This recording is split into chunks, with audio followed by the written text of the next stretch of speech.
Okay, so there are a couple different ways to adjust column widths.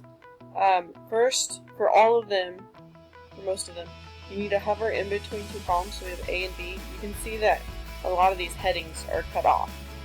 So if you hover between A and B, you get two arrows like this that point that way.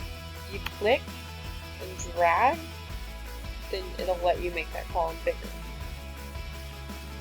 Another way to do it is to hover again between A and B, and then simply double click, and it'll make it just big enough to fit all of the words. The third way to do it is to highlight the whole column, so you have this arrow that points down, and I'm going to highlight all the way over to B. You can do one column or you can do multiple columns. Then if you just right click and you're going to go to column width, you can choose how big you want it. So let's say we put 12 in here, then click OK.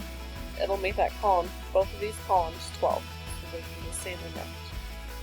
Again, to do that, you're going to highlight all the way over, right click, column width, and then put however big you want them. Again, another option is to double click in between them, and it'll make it just big enough so that they fit in there.